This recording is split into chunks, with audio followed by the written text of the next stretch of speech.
Dante's Purgatorio, Part 2, Canto 12 through 22.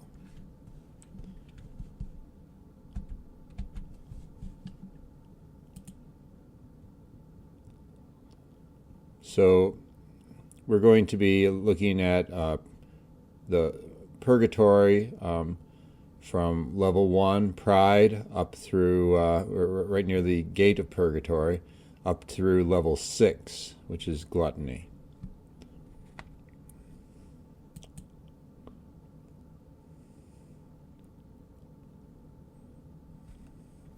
So, Canto 12.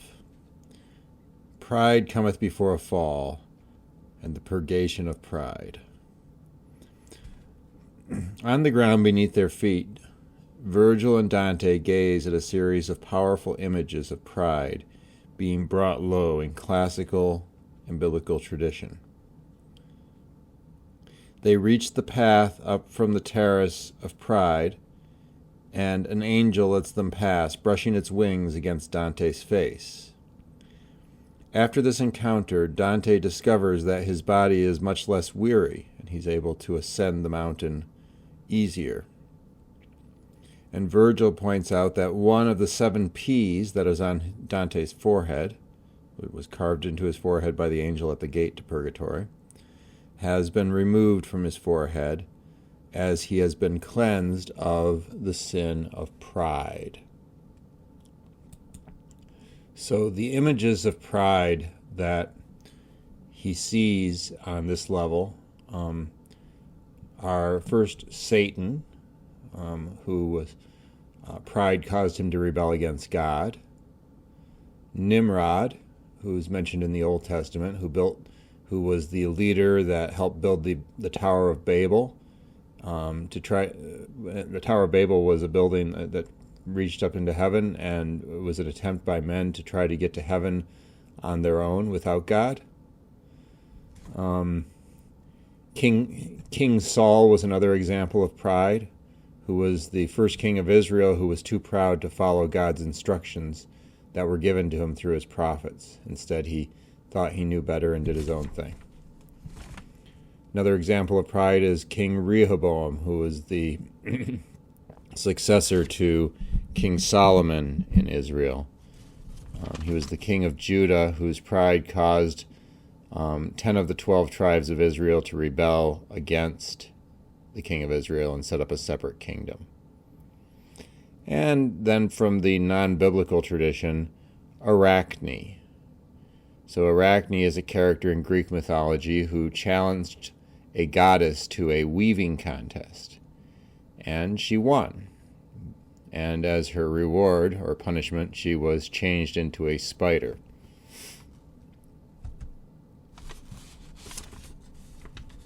Here's a picture of him looking. He actually meets Arachne in the Canto 12. Canto 13, he moves on to the second terrace of Purgatory, which is for envy.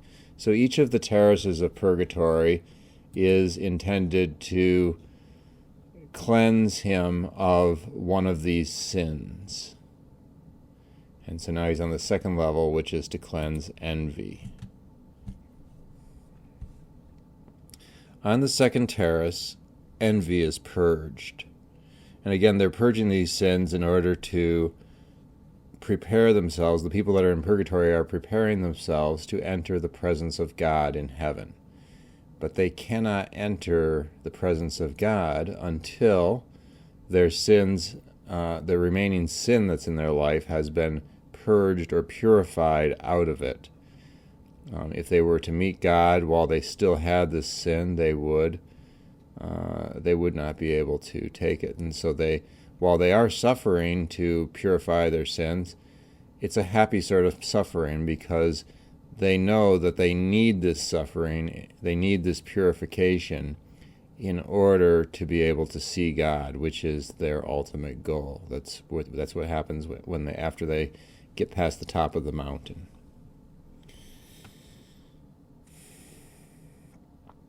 So voices in the air quote instances of kindness by Mary, as well as classical and biblical examples of kindness.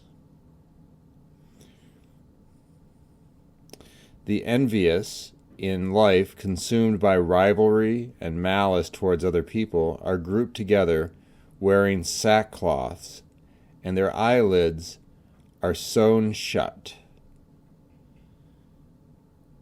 Dante says that their eyelids are sewn shut in the same way that a hawk's eyelids would be sewn shut if you have a hawk that would not stay put, but insists on flying off without being allowed to. These are for people that train hawks. They help each other. So these people that have their eyes sewn shut, they help each other around the path of the mountain, learning the concept of universal unity and fellowship. So because they're essentially blind, they need other people to help them. And they're learning to be kind to each other, to help each other to overcome their natural envy, which is kind of, and being envious is kind of the opposite of trying to help other people, right? Envy is when you don't want other people to be as successful as you, and if they are, you dislike that.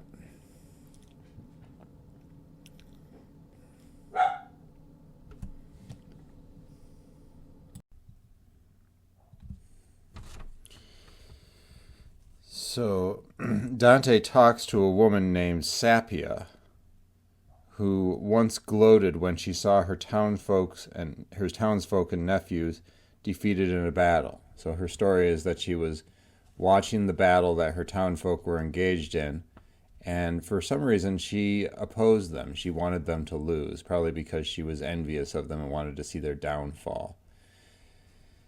And so when they lost the battle, she rejoiced, and she basically told God that she didn't need him anymore because she was getting her way without him. And that's so that would have sent her to hell, but later in life she repented, and then through prayers and other things of other people, she made it to this level of purgatory.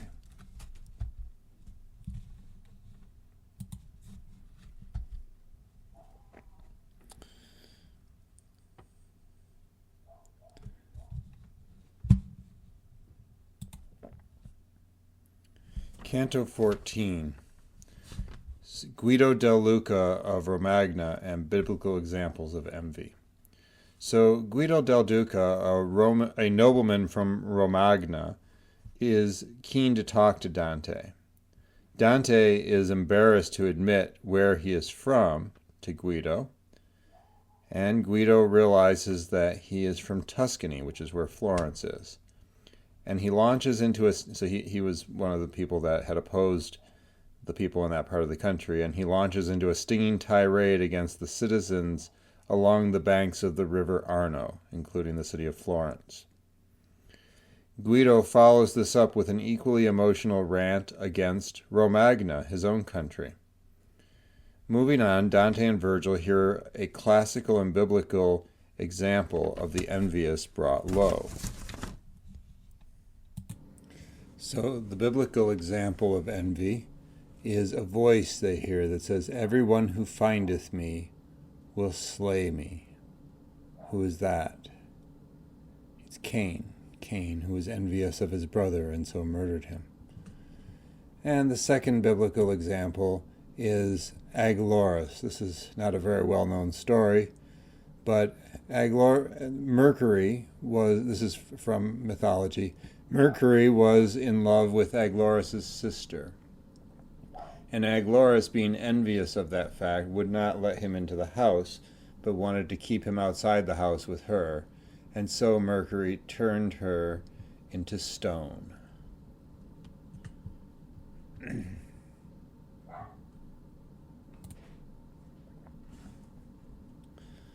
So we now move on to Canto 15, and they move on to the third terrace of Purgatory, which is the wrathful. As evening approaches, a dazzling angel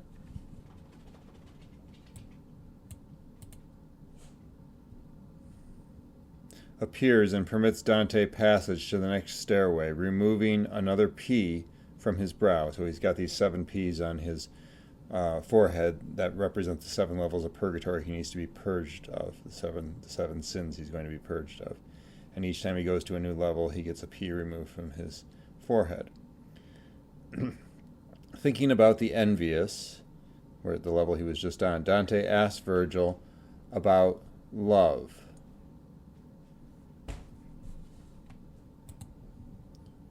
So Dante asks Virgil about love, grace, and deliverance. And Virgil explains that the more divine love is shared, the more it multiplies.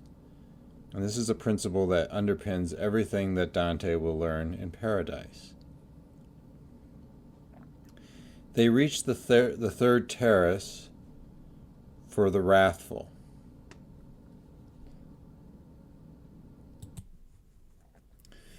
They reach the third terrace for the wrathful, and Dante experiences 3 visions of gentleness, the opposite of wrath. The first one is the Virgin Mary finding young Jesus at the temple. So again, these are visions of gentleness, which is the opposite of wrath. And the reason they're seeing these visions is the people in purgatory are trying to be, on this level anyway, are trying to be purified of their wrath. And so in order to do that, they need to be shown and taught the opposite of wrath, which is gentleness. So Virgin Mary finds Jesus, and instead of being wrathful, she is understanding and gentle with him. The second example is Pisistratus of Athens. So you notice how Dante goes back and forth between biblical examples and examples from classical history, poetry, and mythology. So Pisistratus of Athens refused his wife's wish to kill a man who had kissed their daughter. So a man had dared to kiss his daughter, and he was the king of Athens, and his wife said, kill the guy that did this. But he doesn't want to do that. He wants to be merciful. He wants to be gentle. So it's another example of gentleness. And then the final example is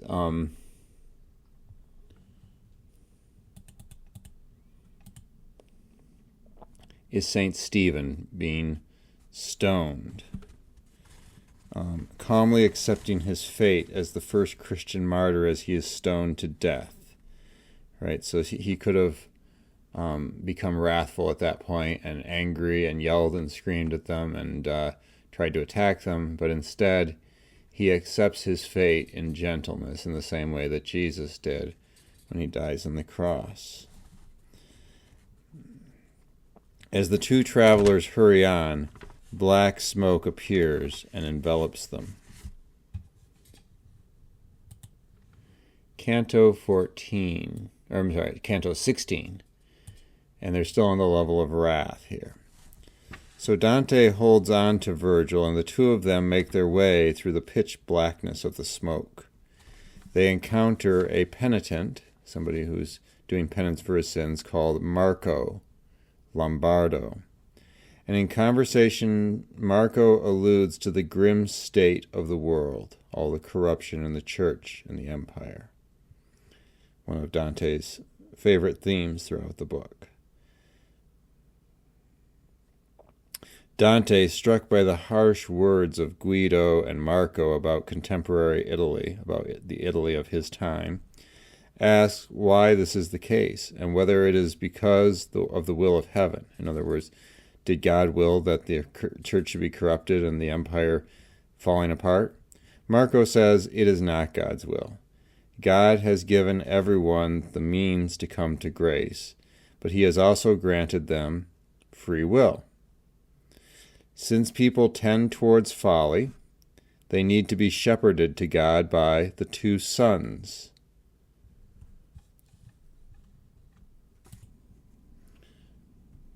So the 2 sons is Dante's theory that the twin powers of Pope and Emperor are the 2 powers given by God to lead the world.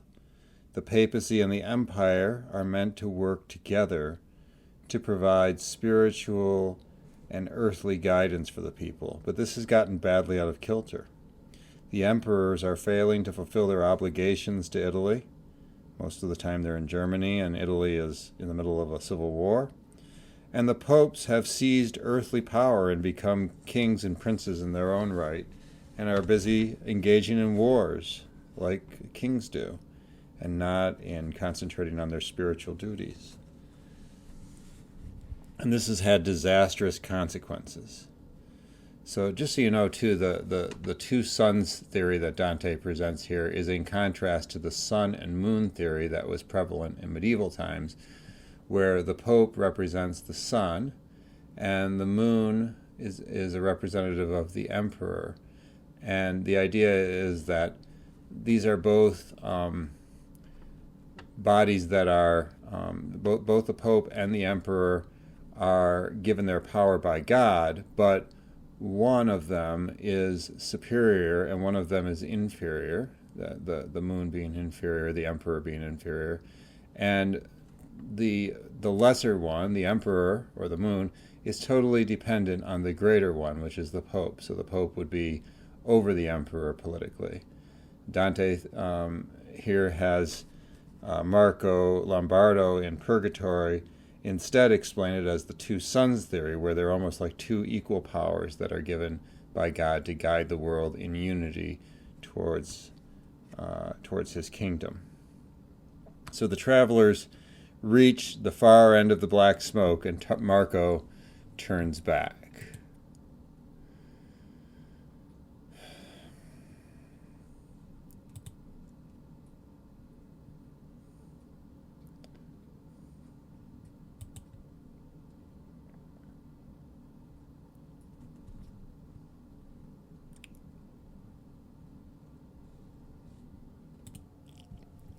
Canto 17, the fourth terrace of Purgatory, Slothfulness. So Dante sees visions of the wrathful being brought low, and then another dazzling angel sends him and Virgil up the next stairway and removes a third P from Dante's forehead. So he's already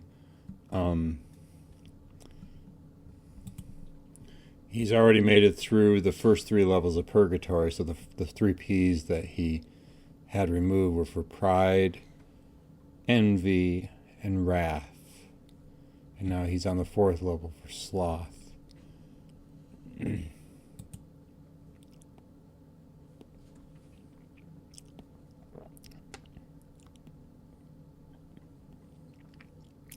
At the top of the next stairway, on the fourth terrace, where slothfulness is purged, they are forced to rest because of nightfall. Do you remember on Mount Purgatory, people can only go up during the day while the sun is shining down. The sun represents God's grace. And at night, when the sun doesn't shine, they are forced to rest. And they cannot make any progress.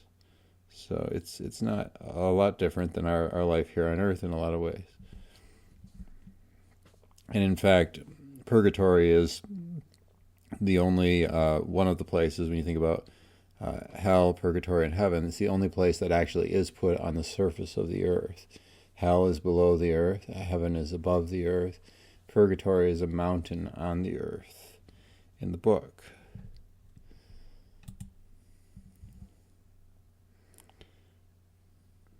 So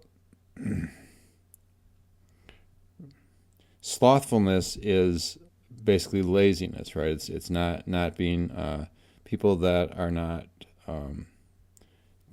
hard workers, right? And so this is the sin that's being purged in this level. And Virgil, at this point, explains some of the workings of love and how it leads to all virtues and all sins. So I just want to reiterate that this is one of the most important concepts of Purgatory, is that love is the ultimate cause of everything. Love leads to all virtues, and love leads to all sins. Love is the root of every virtue and of every vice. It seems a little bit contradictory at first, but this is how purgatory is structured. The lower three levels of purgatory, which were pride, envy, and wrath, were for those who loved themselves at the expense of neighbors. So they did love, but they just loved themselves too much. And they loved themselves more than they loved their neighbor. And you remember that Jesus says, love your neighbor as yourself. And so people that are prideful, envious, and wrathful are those who love themselves too much and their neighbors not enough. The middle level of purgatory, which is for sloth or laziness, is for those whose love was not sufficiently strong to motivate them to do anything. And so they weren't able to get themselves to do what needed to be done. And then the upper three levels of purgatory are for those, and this is avarice, gluttony, and lust. This is for those who loved worldly things like money, food, sexual pleasure, at the expense of godly concerns. So they loved also, but they loved the wrong things. Instead of loving the things of God, they loved the things of this world. And so those are that's kind of the basic division of purgatory. The lowest levels are for those who love themselves too much. The middle level of sloth for those that just don't love enough to be able to motivate themselves to do anything. And the upper levels for those who love worldly things.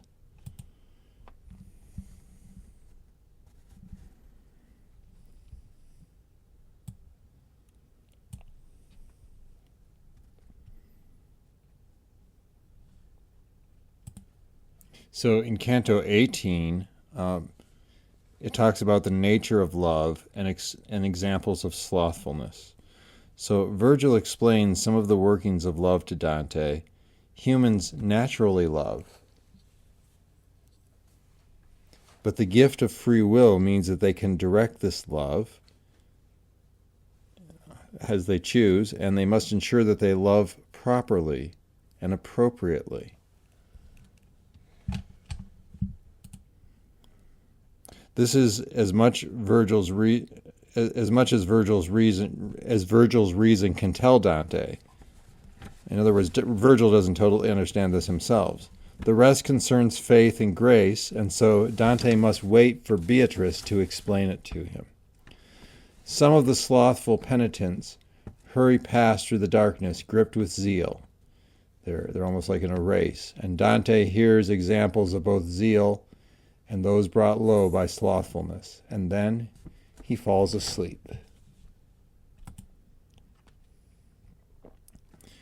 Canto 19 of Purgatory. The Dream of the Siren and the Fifth Terrace of Purgatory, which is for avarice. So he's now at the fifth level. Avarice is the thing being purged. The opposite of avarice is generosity. So Dante dreams of a siren that comes to tempt him. So a siren is in Greek mythology is like a beautiful woman that tries to tempt the sailors to come into the port where they'll become trapped by them. So the siren tries to tempt him, and in the dream, Virgil has to reveal its true horrible nature. So an angel comes in. This all happens in the dream that Dante has while he sleeps. He sees a siren. He's tempted by it. Virgil comes and basically unmasks it and shows him how horrible it is inside. Shaken, Dante wakes up and goes with Virgil up past another angel to the fifth terrace, where avarice is purged. So another word for avarice would be like greed. So here the penitents, those who were avaricious in life, lie face down to the ground, prostrate and weeping. And the explanation for that is because in life they were always, instead of looking to the things of God, they were always looking to the things of the earth. And so they spend their time in penance in purgatory with their face stuck in the earth, looking at the earth only. He meets there Pope Adrian V, who was only Pope for a short time, and Pope Adrian tells him his story about how he had been very avaricious, very greedy, trying to gather power and wealth in the world. And when he became Pope, he finally realized that the things that he had been striving for his whole life, for wealth and power, were not going to satisfy him in the long run, and also were going to pass away. And he had a conversion and started to look to the things of God. And his papacy only lasted a very short time, and then he died. And this is why he's in this level of purgatory. And by the way, I just want to mention that all these levels of purgatory might sound kind of familiar to you, because a lot of them are mirrored in hell, right?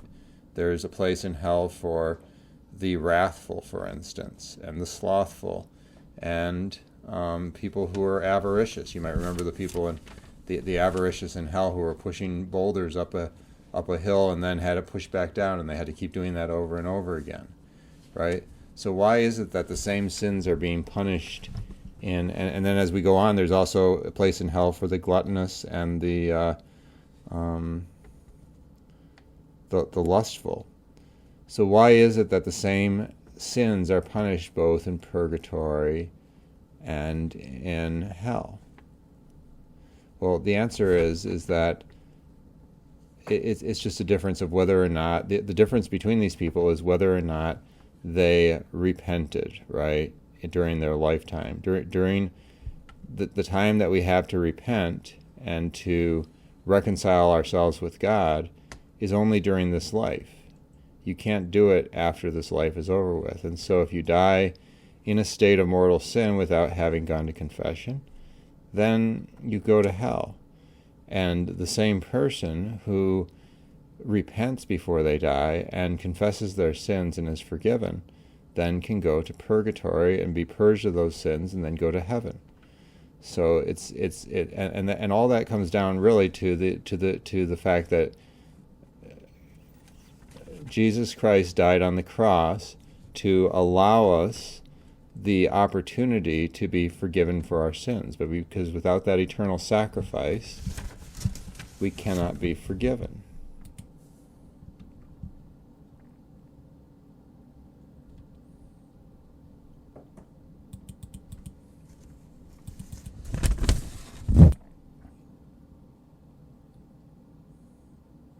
So, Canto 20.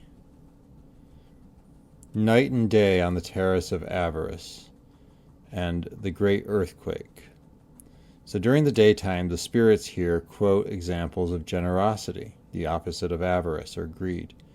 And at night they recite the fall of great names undone by their avarice or greed.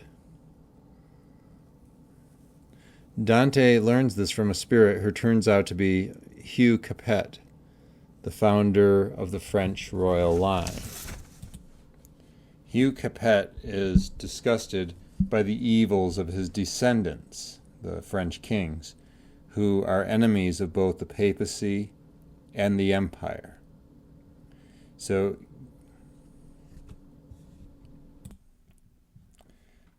the King of France, Philip IV, who Dante hates, will soon install his own pope in Rome, and Philip's brother Charles will in a couple of years be responsible for Dante's exile from Florence. So what he spends a bit of time in this canto pointing out that the French, first of all, he thinks that the French monarchy is fairly evil because the French monarchs have seen that the papacy has political power, and therefore they want to control the papacy. So there was some disputes between the Pope and the King of France, and because of that, because of those disputes, the King of France tries to more or less get rid of the Pope and put his own Pope in place that will agree with him and be more amenable to him. And this ends up starting the events that lead to the Avignon papacy, where you have a series of popes that actually live in France in Avignon, which takes some time to correct. And Dante sees this as being one of the big evils in the world, as far as that. First of all, this is a good reason why, in Dante's mind, why the Pope should not be involved in politics at all. He should stick to spiritual things, because it leads to this kind of thing where the French king and the German emperor are kind of competing with each other for political control of the world, and the Pope becomes one of their pawns in their struggles rather than being the vicar of Christ on earth. And so this is a problem in Dante's mind.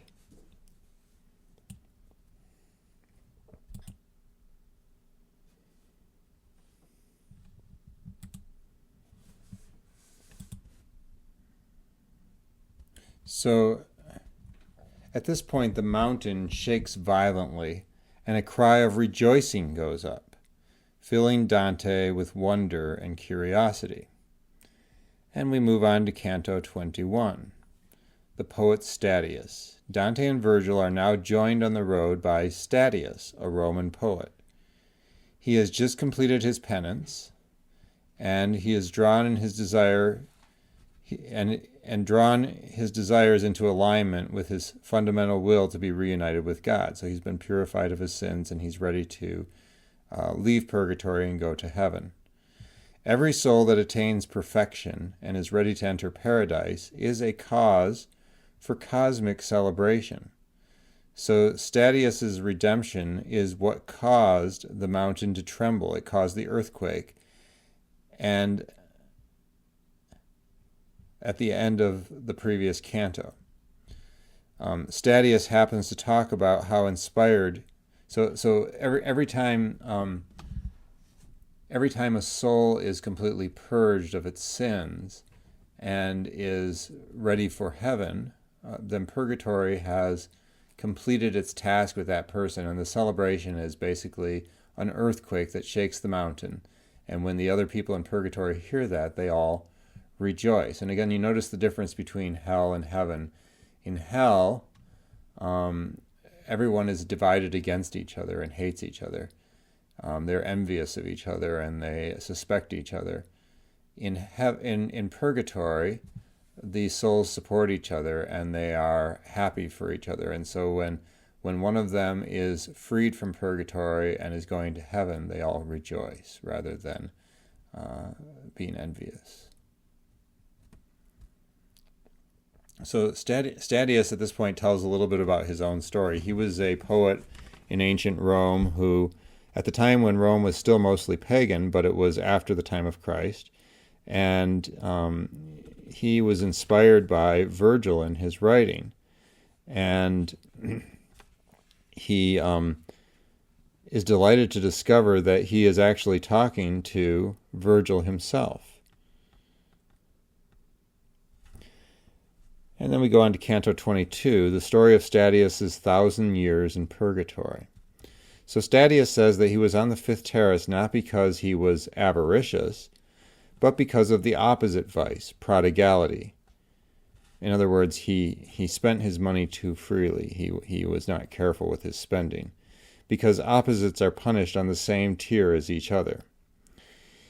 He tells the story of how an apparent prophecy about Christ in Virgil's Eclogues was what inspired him. So Virgil wrote a poem called Eclogue number 4, which medieval people thought was a prophecy of Christ coming. So Virgil lived before Christ.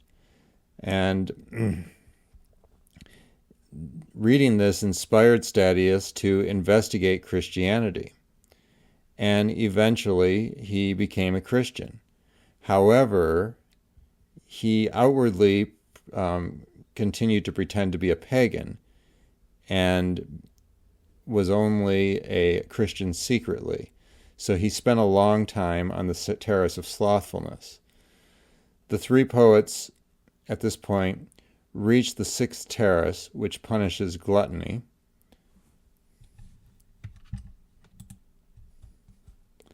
And they are met with a tree smelling of fruit and water, and classical biblical examples of temperance.